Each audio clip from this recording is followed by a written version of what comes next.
Welcome to Books, Beauty, and Business. Our goal is to motivate and inspire others to push limits, test boundaries, and climb personal ladders of success. I'm your host, Tani Bro, and today I'm so excited to introduce you to Lucy Bedewi. She is a personality-driven copywriter who specializes in crafting copy for businesses that want to stand out and scale. She is just a ball of sunshine, guys. She travels the world. She kind of plays by her own rules, and she has worked with million-dollar brands. Some of her favorite clients are coaches, service providers, fashion brands, and she is doing it with a ton of energy. You guys are going to love this. Stay tuned. Welcome to Books, Beauty, and Business. Thank you. Thanks for having me. Absolutely. So tell us a little bit about your story. Like, how did you get to this spot? Yeah, so I like to say I'm an entrepreneur straight out of college. I knew pretty early on that corporate life was not going to be for me. I wanted to write for businesses that were making an impact, specifically women-owned businesses.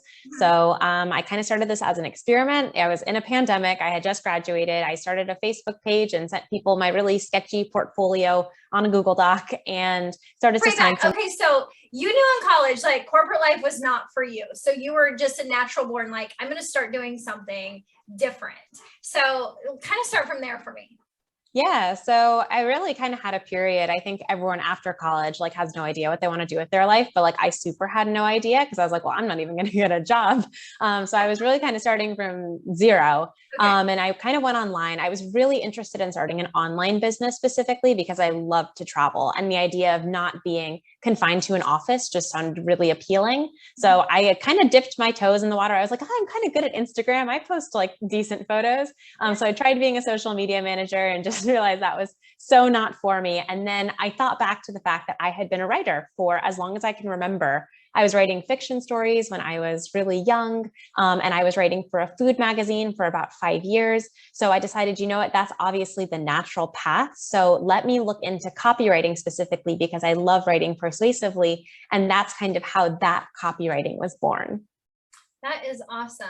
I think there's always a love when you take something you're passionate about, and even your phase of discovery, like, what the heck am I going to do? Like, your phase of discovery led you to incorporating writing into that. So that's fascinating. Mm-hmm. So yeah, incorporating writing. So tell us a little bit about what you do then. Yeah. So I'm a copywriter. So for anyone kind of hearing that term for the first time, like, no worries. I thought it was a lawyer too when I first heard it. So what I do is I write persuasive writing that's meant to cause action. So that would be your sales pages, your email campaigns, advertisements, web copy. And I also help brands develop their voice and their messaging so they can reach their ideal audience. And because I also love content, I also do a little bit of content writing too, but I know that's a big distinction that a lot of people are like, oh, copywriting is content writing. So if you hear someone say content writing, it actually means they do blog posts and content that you see on like LinkedIn or Instagram. So that's just a slight little distinction that if you know it, you're going to seem super smart. Gotcha. So you're into persuasive. Yes. I'm pretty sure I took a class like that at one time. Excellent. So how did you really find your love for starting your career like this? Like, are you traveling? Are you still writing? Tell me about your day. Yeah, so a typical day for me is usually waking up in some foreign country.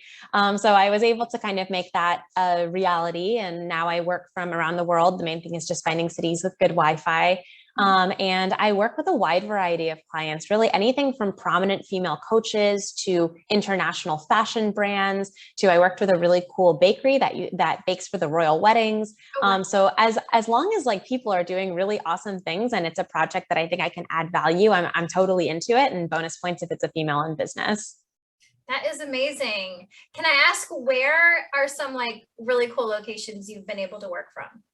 Yeah, so I love Italy. I studied abroad in Italy when I was in college. So I always try and go back there, especially because I speak Italian. So it's like, it feels a little bit like home, even if I'm not in home, which is Washington, D.C. for me. Okay. And then I work a lot from Europe, but I just recently got back from time in Argentina. Nice. So where are you located right now? I am right now actually in London. I'm visiting my aunt. She moved to Scotland a few years ago. So it was really nice that both me and my family could get out here to see her. Yes, that is amazing. That's amazing. So as you're traveling the world and doing this copywriting, where do you really find your inspiration? How do you keep motivated? Yeah. So I wake up every day like totally pumped to go to work. And I remember I said this to my friends because they were like, "Oh, does anyone like actually like their job?" And I was like, "I do, like me, pick me." Uh-huh. And I think it's just because I'm really inspired by my clients. I had someone tell me when I told them I was going to start a copywriting business and I was only going to serve women, the first thing they said to me, they're like, "Oh, is that profitable?" So I love that every single day my clients are showing up. They're all creating like multi six figure, seven figure businesses, obviously very profitable. And I get to just look at them. It's not the money they're making, but it's really just what they're able to bring to the world, how they're able to become a household name and build a brand. And that to me is super, super inspiring. And I just love that I get to be surrounded by powerful women every day. Yes, I love that. I love that. So can you tell me like where, if we're just giving some tips to some of our listeners about their own like personal brand, where do you first get started when you start working with someone? Yeah, so it really depends on kind of what they're looking for. I think a really great first direction is just to look at how you talk. I think it's such an underrated thing to do, but some of us speak a little bit more formally. We don't speak with a lot of slang, which is awesome. Whereas other of us were like cursing like a sailor. So I would just think about like, what are the words that you use? What is the tone of voice that you use when you talk to your friends? And that should be the tone of voice that you're using in your business, assuming your brand is a personal brand. If you're creating a company, then things get a little more complicated. But that's like the biggest thing. And then the next thing would be trying to quantify that brand voice. So I actually have a brand voice quiz if people want to take it. It's just findmybrandvoice.com. You can just go there and take it, and I'll tell you the adjectives for your brand voice. But if that isn't your jam, you could really just look at like a sheet of adjectives and start see like, what do you resonate with? Like, how do you want to be perceived in your market? Mhm. I love that. I think everyone loves taking quizzes too. So, Oh yeah, it's totally a BuzzFeed quiz. Like I wrote it as a BuzzFeed quiz. So it's like super engaging and really light and short. well, that's awesome. And I think that direction is really a great advice, but also a great place to start, especially if you are trying to figure out and have some consistency right through what you're trying to do. I think that's really important. So how do you market your business since you're on the move and on the road and how are you finding these women? Yeah. So it's really, I mean, I feel fortunate that a lot of it's referral based. But on top of that, I'm like definitely a spotlight person. So I love like building a presence online and having that I find it fun. Mhm. So I got really into Instagram because so many of my clients are millennial women, especially like new moms that also started a business. So I got into it and then Reels came out. And I was really quick to hop on the Reels trend. So that's actually how I was able to grow my account. And then now I mean, the algorithm is always changing. So that's always a fun time. But I love making Reels because it's just so different from writing that I'm able to kind of in my day have written fun marketing, but also being able to make videos and connect with people on that level. I love your energy and it's very contagious, but it comes across that you really are passionate and love what you do. And I love that you've been able to take now like the writing creative side and then make it into this digital social media side too, because that's such a great way to influence people, to meet new people. Mhm. Do you find you get a lot of your business reaching out to you? I know you said referrals, but through your social media? Yeah. So a lot of the times, like, it'll just be like someone will send me a DM and it will snowball into me sending them like a proposal, sometimes without even a discovery call, because it's like they're like, "Oh, I've actually like binged all your content. I kind of know you're the one." So like that's a really great benefit of having content, because if people can see what you put out there, by the time they actually talk to you, they kind of already want you. So there's really, I don't believe in any pushy sales or kind of hard tactics. I never did, even in the beginning. I don't think I sent one cold outreach message. I'm just a really big believer in creating cool stuff and connecting with people that you enjoy working with. Absolutely. I love that. So, okay. Do you have a book recommendation? Are you a reader and do you like have, if you could recommend one book, what would it be? Oh, okay. I am a reader. I'm an inconsistent reader. I think there's people that are like every day they wake up and it's like 15 pages before they start their day. And I get into like phases where I'm like, ooh, cute used bookstore. Let me just go get 15 novels all at once. So I'll give a fiction and a nonfiction. Okay. So for fiction, I'm like big into like classic stuff, like just things that make me think. So it have to be The Great Gatsby. And then for nonfiction, I think it has to be the "You Are a Badass" line. Usually like I'm a little iffy with the self-help because I'm like, oh my gosh, it's always like, do this, do that, you're wrong. And I don't want that kind of energy in my life. But something about the writing in those books just like make me feel like I can take on the day. Yes, yes. Great, great book tips. Okay, so can you tell us what is your favorite beauty tip? I love this. I love how you combine like business books and beauty. It's just like hitting all in one. If someone listens, they're like, good. Um, okay. So beauty tips. So I'm not sponsored in any way, but I'm like a big fan of Drunk Elephant. So I would say my biggest beauty tip, like this is gonna sound nerdy, but honestly, I wear like a ton of sunscreen.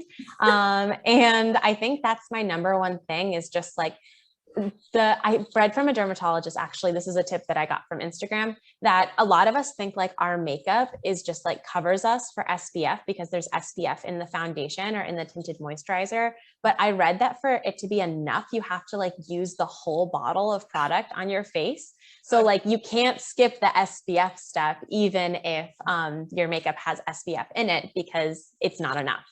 Mm-hmm. That is great advice. So I am not familiar with Drunk Elephant. What is that?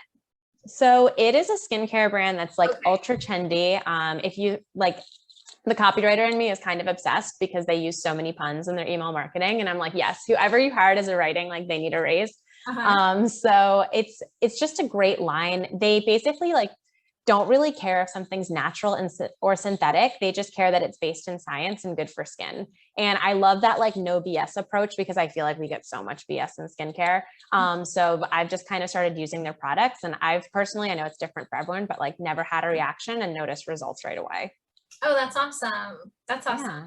Those are great beauty tips. So all of Thank the books, beauty and business tips will all be at the bottom and along with your contact information.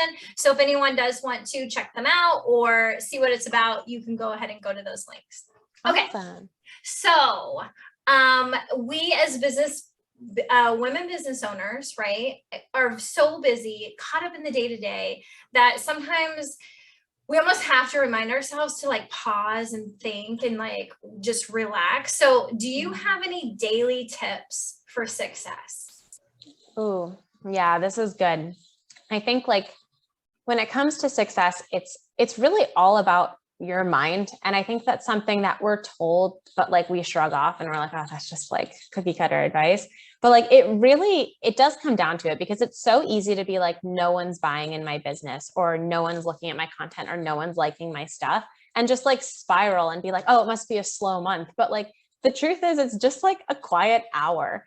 So I think like sometimes just stepping back and realizing like, no, like I'm not spiraling. My business is not failing. That I'm just having like a moment where I'm just like questioning things because it's natural and all of us are trying to grow something and we're really passionate about it. It's normal to be like passionate, but in the negative sense sometimes. So I think just like really stepping back, breathing, if it means like literally leaving your desk and taking a walk outside or just getting some water or calling a friend, then it means that. And you take the afternoon off. Like we didn't become business owners to just stress about our business for 8 hours a day. So I sometimes think like a day where you take off is way better than a day that you're spiraling into a version of yourself that's really off. Mm-hmm. I love that. I like that you said a quiet moment, like it's a quiet hour instead of ending. Right? Yeah. I mean, like I get it too. Like it's definitely like business doom where it's like, oh my gosh, what if my business just crumples for no reason? You know, I think it's just natural because especially if you're dealing with like imposter syndrome, you're like, all of this is going to like leave for no reason. And not that those feelings are right, but they're also valid. I mean, they're your feelings. So it's like, I think it's just looking and accepting yourself for how you are in this state, but not letting it drag you further and further down. Yes, exactly. I think that's great advice to just step away and take a beat, you know? Mm-hmm. Okay, so is there any additional motivation advice for the ladies listening? Yeah. So motivation, I think, is a tough word because like I'm a big believer in motivation because like sometimes I get like a spark of inspiration. I'm like, okay, I'm gonna be up till 4 a.m. tonight, like fleshing this idea out. But I think like the real success is in the consistency. It's the showing up at your desk when you don't feel like it, or it's the doing the work that's like kind of boring, but you know it's going to get you to your next point. So I think motivation is tough because it comes and goes. No one is like constantly motivated all the time. There's going to be times when you're like, oh, it's nice outside. Like, I don't want to work. But it's really just like knowing what needs to be done and just getting it done and having that drive to keep going and just realizing like your end result is worth it. Mm-hmm. I love that. It's almost kind of like, even just because you don't feel like it, you still get stuff done. Because this is what we do. I don't feel like going to the gym ever. Ever. Ever. And you're right. And the consistency is so important, especially when you're your own boss. So I've had different types of jobs through my career, from corporate to entrepreneur.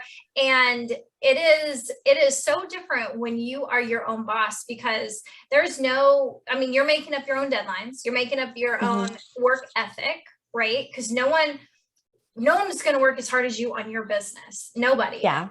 And so I love that consistent showing up and being there, even when you don't feel like it, but putting kind of yourself into that role of, this is my job and I want to show up and be the best version of myself possible. So I don't want it, but I'm going to do it. Yeah. And the thing is, like, I think we all think we have to like show up with like so much passion and so much like zest for life every single day, but that's just not realistic. Like you can love your job and like be like, oh my God, I did such boring stuff today. Like you can have that dissonance in your head. And the truth is, like, if you were in a 9 to 5, you wouldn't love every aspect of your job. The same is true for a business owner. So I would like I think it's hard because you see on Instagram, people are like sipping margaritas and they're like, oh my God, I love my life. I work for 2 minutes a day. But like the truth is most people aren't doing that. So it's the same. It's like totally fine to have a job that you love, but like tasks that you don't love. Yes. Yes. I completely agree. And it was such a pleasure to have you on with us today. You really brought a lot of passion. You definitely inspired me. Like your energy Thank you. impacted me on such a wonderful level. So it was so great to have you. It was so great to meet you. And all of Lucy's content information and her website and her contacts will all be at the bottom. So you guys go ahead and follow, check her out, subscribe. Did you have any handle, what's your Instagram handle so everyone can go follow you? Yeah. So my Instagram handle is @myrighthand_woman. Right is spelled like writing. That's the pun of my business. So head on over there. That's where I'm definitely the most active and the most lively. So I would love to see you. Excellent. Well, thank you so much. And thank you for listening. Bye, guys. Awesome.